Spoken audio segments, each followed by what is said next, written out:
Place your bets and put it all on the line. We're going in big. We're talking about Kakegurui. The anime is really big this season, so we're looking at the original manga that it is based off of by Homura Kawamoto for the story and Toru Naomura for the art. This series is about a school where all the kids are super rich, so they don't have to worry about academics or athletics. What instead they have to learn is how to use people. And how do they learn how to do that? How do they learn how to read people? They learn it through gambling, through high risk, high reward stakes, and with big consequences for losing and big gains for winning, and a hierarchy in the school to move up on. So the premise is about this transfer student, Yumiko Jabami. She comes into the school and she's insanely good at gambling, and she is very duplicitous about playing the long game, luring her opponents to a false sense of security and then hitting them hard by revealing their schemes and causing them to lose big. And she gets off on the trill of gambling. She literally gets off. She literally orgasms. She makes crazy orgasmic faces. It seems to turn her on the higher the danger, the higher the risk. And she does not care about actually losing. All she wants is the thrill of the gamble. The thrill of not knowing whether she's gonna win or lose. She just loves walking on the edge and on the dangerous line. She's like a hentai protagonist? I don't know. She's like... I have no clue. But but like the Ageho faces in this manga, they are very hentai-esque, I guess. Yeah, I don't know how I feel about the art for a lot of the series. It's very clean. Like, I'll give it that. It always looks good. I love crazy faces, so whenever we see really grotesque faces or really twisted faces of eroticism or despair, they're all fun to me. What I don't is the designs of the school uniform, especially the girls' skirts. They are insanely short. They are barely past where the panties are.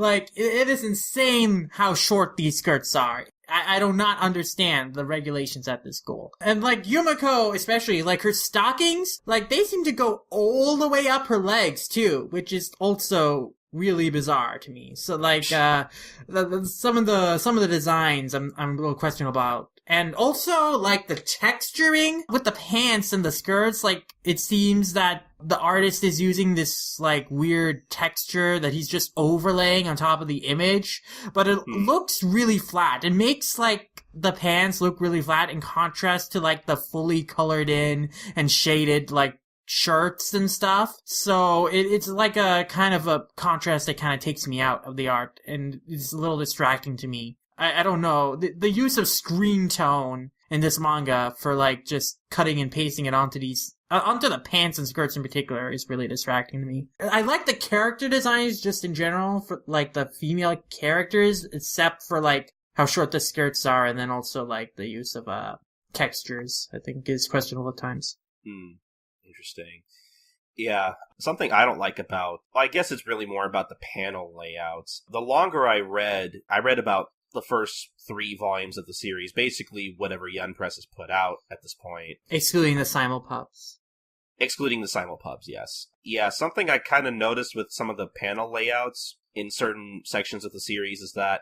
I don't know if I can explain this very well. There are some pages where it's mostly an entire page spread of shot of a character or whatever, and then there will be this tiny sliver of a corner of the page dedicated to some other kind of sequence. There are multiple pages like that where it's why don't you just dedicate just this page to what is this one thing that's happening, or just this one shot of this character? Why are you bothering with this sliver of a corner here to try to convey something else, when it's really there's not enough space to try to convey whatever the artist wants to convey. I don't know if you know what I'm talking about, Sid, but there were just some pages like that where it's there'd be this big panel or something, and then other panels off to the side where it's they clearly don't have enough room to try to draw whatever they wanted to draw.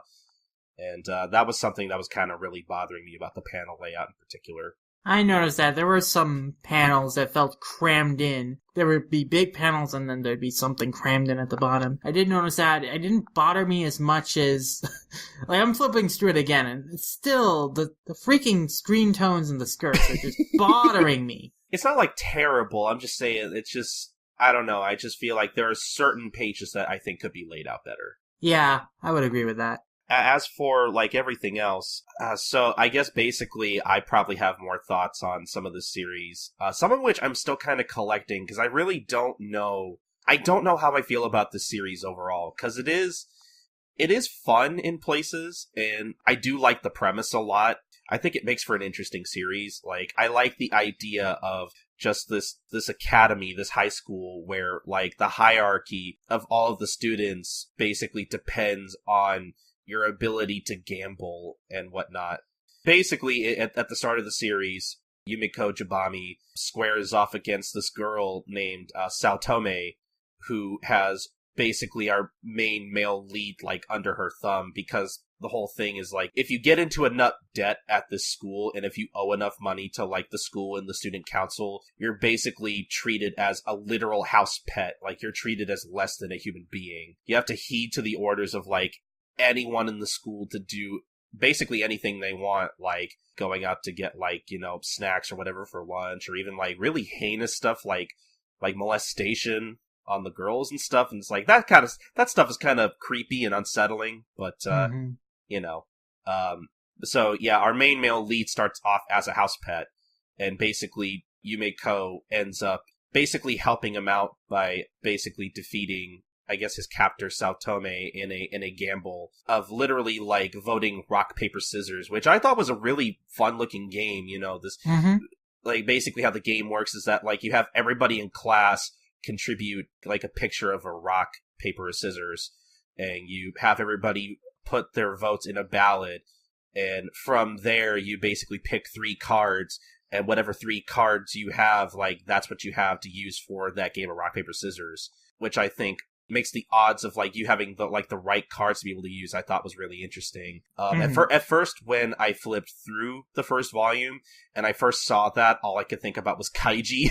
Yeah, I've heard a lot of people make comparisons between this and Kaiji. Often in like that, you know, Kaiji is a lot better at these kind of scenarios.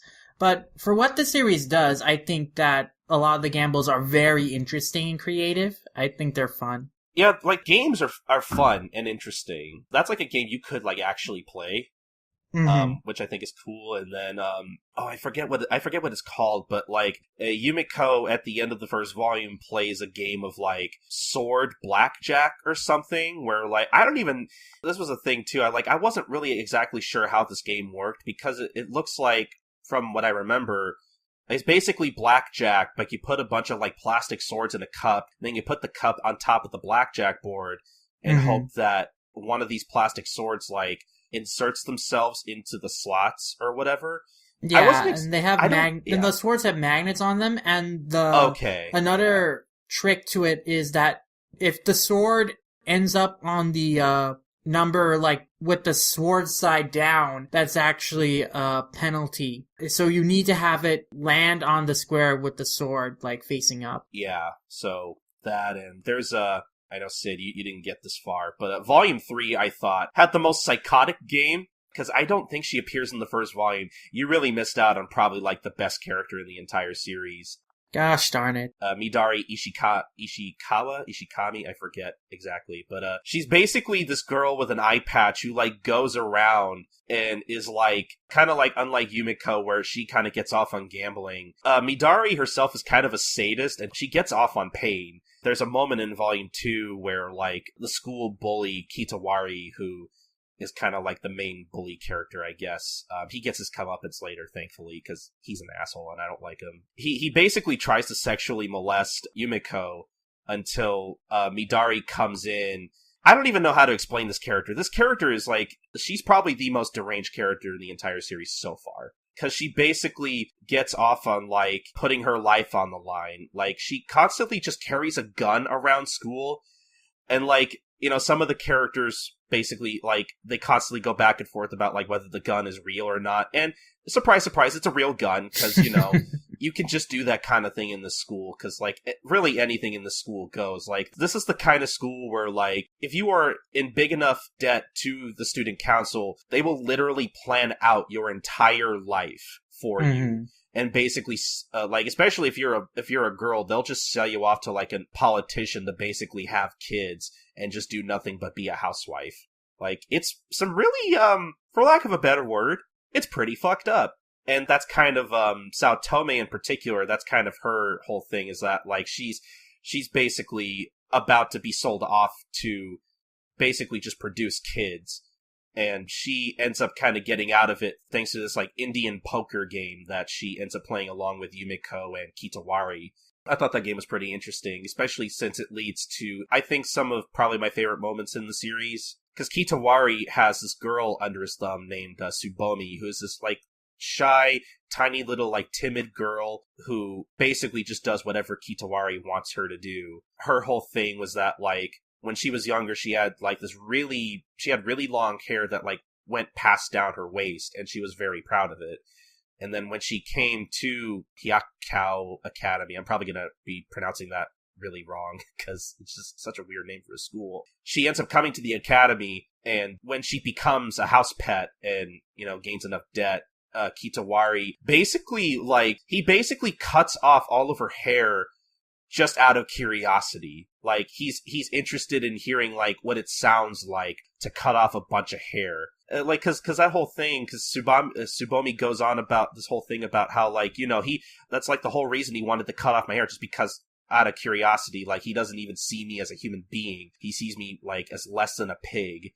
And, like, basically, Tsubomi is helping Kitawari, like, cheat at this Indian poker game when Yumiko at some point, you know, basically gives her this whole speech about how she should try and make an attempt to get out of the situation she's in, even if things look dire.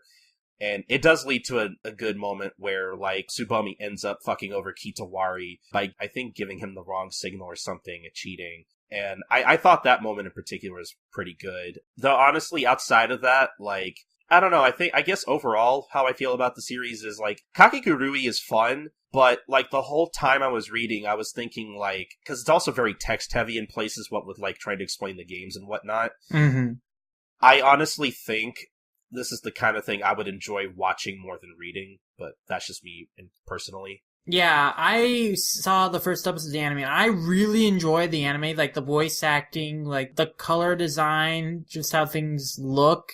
I know some people don't like the aesthetic of it, but I got into it. I really enjoyed it, so I think that the series is more fun in the anime, just from what I've seen of it, just comparing the first chapter and the first episode. Though I will say the first chapter of the manga did a better job explaining the rock, paper, scissors game than the anime did. Really? Yeah. I think that also just had to do with, like, it trying to get through the entire first chapter in 22 minutes, and I guess they just, like, rushed through the explanation of how the game actually worked. I was gonna say, I remember the first chapter being pretty long. Yeah, I mean, as first chapters usually are for most series. Oh, yeah, it looks like the first chapter was, like, around 80-something pages, so... Yeah, that's a lot to get through. But, yeah, so, yeah, that was something I couldn't help but think, like, while I was reading, is, like, this would be more fun to watch than to read, honestly. Which is unfortunate, because apparently Kakegurui will not be released on Netflix over here in the States until 2018. That is a shame, but I can wait for a show that is as fun as this. I think that it actually would benefit to marathon the entire show. I think it would too, honestly. I know a lot of people have been kind of ragging on Netflix lately about... I know in Japan on Netflix, they do air their stuff on, like, a weekly schedule. So I know a lot of people over here, like, have been kind of ragging on Netflix for waiting until their stuff is over to bring it out over here, and that's a whole other thing, and yeah... But personally, I don't mind waiting for Kakegurui to be released all at once, because, like you said, I think I agree that this series, I think, would benefit from binging, actually. Because, honestly, I don't know if I could really watch this week to week anyway. So, personally, I'm fine with waiting. Yeah. And as for the manga, I thought the first volume was a lot of fun, but I do sort of agree with some of the criticisms in the sense that, like, there are some high stakes and there's some messed up stuff that happens, but And compared to, like, my only frame of comparison is, like, early Yu-Gi-Oh! In terms of, like, some of the stuff. And, like, early Yu-Gi-Oh! People do, like, actually die as a consequence for, like, Yeah. losing games. Or, like, get really physically maimed and stuff like that. Or burned alive. So, Kakegurui, from what I've heard, just doesn't go that far. And, like, in the first volume, there aren't really any consequences that are like super dire. Like, I do want to interrupt you for just a second because I was feeling that same way too while I was reading, and thankfully I think Volume 3 kind of fixes that a bit, because with the introduction of Midari, like, her whole thing is that, like, she's constantly playing, like, different versions of, like, Russian roulette, and she's constantly trying to get people to play Russian roulette with her, and, like, like I was saying earlier, kind of like with Yumiko, like, she gets off on, like, putting her life on the line and constantly almost killing herself. Like, I remember seeing this part animated, actually. I saw a clip of this on Twitter, where she's in the bathroom playing Russian roulette with herself, and, like, she starts, like, masturbating and stuff after, like, failing to kill herself. It's some really weird stuff. And she eventually just goes up to Yumiko and basically forces her to play a game called ESP Memory or something, where she basically has a dealer in another room place a collection of cards in order, and then basically two players who are in another room will have to guess, like, what order the dealer has his or her cards in, which I thought was interesting. And basically, like, depending on how many cards you get wrong in order, like, you basically get shot. And, like, what made this game really, in particular, really interesting was that Yumiko basically has to come up with ways to, like, try to get out of being shot or having to shoot Midari. So, spoiler alert, she basically ends up getting through the game without any real, like, damage, which, I don't know, like, on one hand, I would have liked to see some damage be inflicted, but I thought this game worked really well in that, like, there were those high stakes of, like, somebody actually getting physically hurt, so it was really interesting to see Yumiko come up with a lot of bullshit to try to get out of getting hurt. And I thought that was probably the most entertaining game out of the 3 volumes I read so far. It's all contained in Volume 3. I think it's at least worth it to get up to that point if you are, like, Sid and you're wondering, like, oh, well, you know, these games are fun, but, like, the stakes aren't really there. Like, Volume 3 is basically your answer to that. Where the series goes from there, I don't know, but I thought Volume 3 was probably my favorite part of the series so far. Okay. I wish I hadn't spent so much money so I could have bought those volumes. But even with that volume, and I was kind of talking to Sid about this off mic a little bit, but I don't know, like, I like Kakegurui. I do not think it's, like, terrible or bad or anything. I enjoyed what I read, but, like, I didn't really like it enough to want to go out and, like we mentioned earlier, Kodansha through Comixology is simul-publishing the series at a monthly pace. From what I'm seeing, it looks like a new chapter of Kakegurui comes out around the last full week of any given month. I don't think there's any particular day it comes out.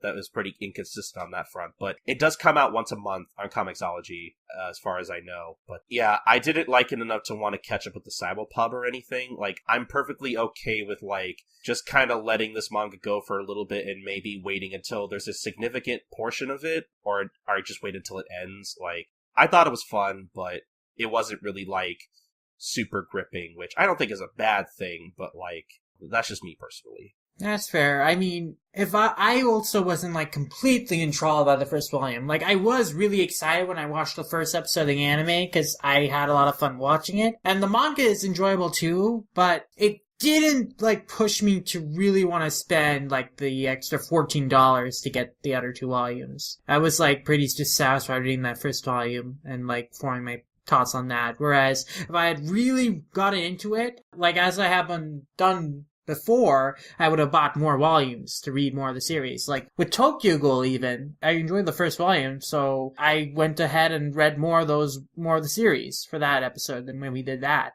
back in the day. Yeah, that's kind of the difference between this and Tokyo Ghoul, is that Tokyo Ghoul, I was only really willing to read, like, 1 volume, and then I was totally okay with not reading anymore. Whereas Kakegurui, I was okay with spending the money on 3 volumes just because, like, that's all that's out, so I just figured I might as well just read all of it for the sake of the discussion here. But I'm glad I did, because I wasn't completely hooked by the first volume either. I think it's when Midari comes into the picture.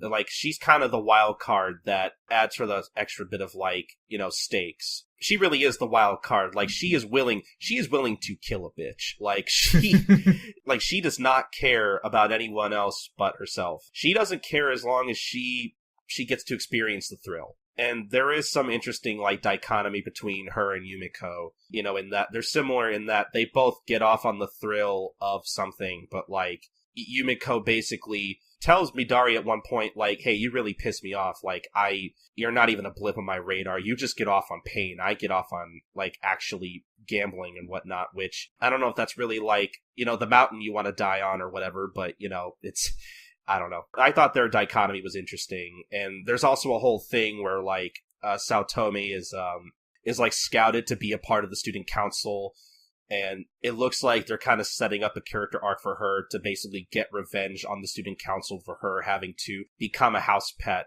and then, you know, having to basically buy out her freedom through all of these games and whatnot. And even, like, the student council president she's being set up to be even more, like, inhuman than, like, basically anyone else in the series. So I kind of want to see where her character goes, but, like, again, like, there's a lot of interesting threads in Kakegurui, but I don't know, like, as much as I like the characters, I feel like a lot of the characters aren't interesting enough for me to want to read the series right away. That's fair. And I think that I probably will just go on and catch the anime when it comes on Netflix rather than probably actively seek out the other volumes of the series. Same. But overall, I would give it a recommendation because I do think it's fun. Yeah, if you like, I could be totally off base here because I actually haven't read much of the series, but I've seen people kind of compare it to stuff like Prison School. I think this is kind of like a mix of Prison School and Kaji, I guess. Yeah, so if you like really like over the top crazy things like Prison School,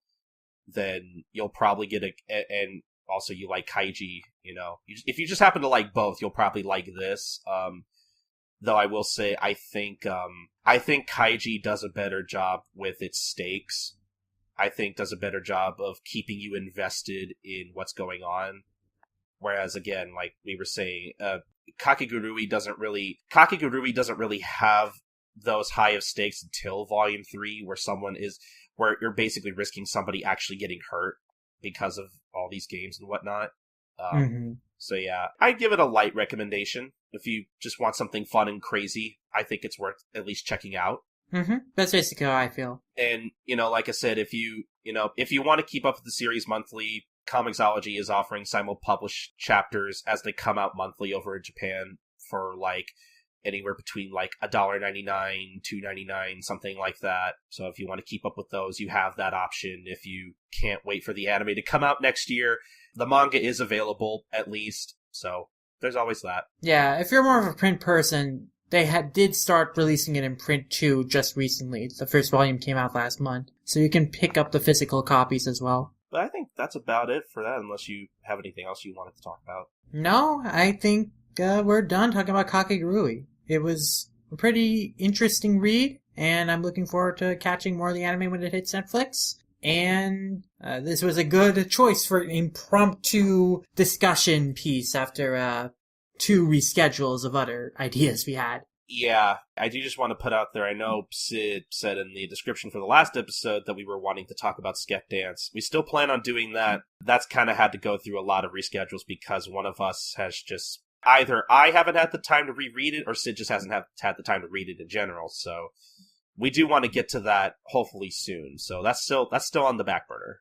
Yeah, that will hopefully happen soon, next month, is when we're planning. And now that I'm done with summer classes for the summer, I should have more time to dig into it. That's good, because I don't want to do a Sket Dance episode without Sid, just because, like, I really am curious what he's going to think about the series after he's done. And I want to talk about Sket Dance bad. You have no idea. I really want to.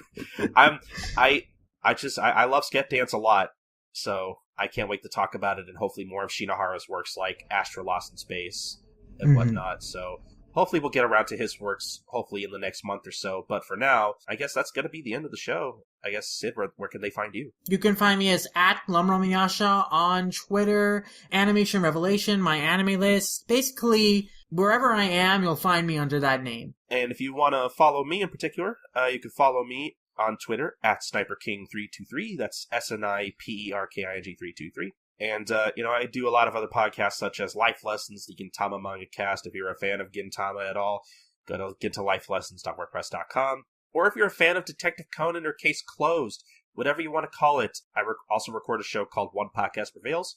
And you can find that at onepodcastprevails.wordpress.com.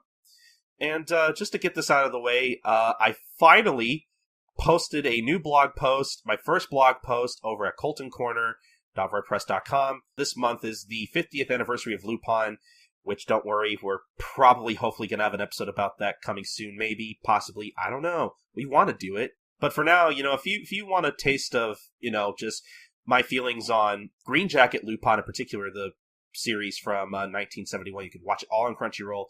I basically go over my top 5 favorite episodes of that series in particular. So, if you're interested in reading that, that's over at coltoncorner.wordpress.com. So, yeah, any feedback on that post is welcome. It's kind of my first time really actually trying to write something. So, any comments are appreciated. But I guess as far as All Comic goes, you can follow us on facebook.com/all.comic or on twitter.com/allcomic_. Don't know why I didn't start with this first, but as for the podcast in particular, if you want to, you want to listen to every episode of Manga Mavericks, you can find every episode of our podcast at all-comic.com, or you can follow us on facebook.com/all.comic or on twitter.com/allcomic_.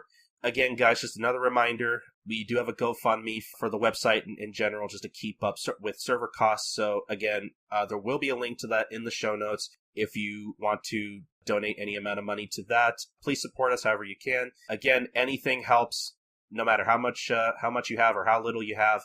Anything is appreciated. So, thank you for that in advance. Basically, if you want to follow Manga Mavericks specifically, you can follow us on twitter.com/manga_mavericks. And you can also follow us on mangamavericks.tumblr.com. If you want the quickest updates on this podcast, those are the 2 places you want to follow, especially. And if you want to email us anything, like, what did you think about all the news we talked about today? What are your thoughts on Kakegurui? What are some manga that you're reading? We're always interested in what you guys think about what we talk about, or whatever you're reading in general, and we'll read it on the show. So send us an email over at mangamavericks@gmail.com. But the most important thing, guys, is that you subscribe, rate, and review us on Apple Podcasts, the artist formerly known as iTunes. And also, I guess one last thing, please subscribe to us on our YouTube channel. I don't think we're up to 100 subscribers just yet, but we're we on just our way need there. 20 more. So please, it's the last stretch. Any subscriptions would be great help. And we're putting out a lot of our podcasts on there, and we have some original stuff in the pipes. So definitely keep an eye out on our channel. Yes, spread the word. Tell your friends about that cool manga podcast that you listen to. Maybe we'll get more subscribers. Once we get to 100 subscribers, we'll have our own custom URL. So any help with that would be appreciated. But yeah, I think that's gonna be about it for the show. Thank you guys so much for listening to episode 37 of Manga Mavericks on allcomic.com. We will see you guys next time for episode 38. Bye, guys. Sayonara.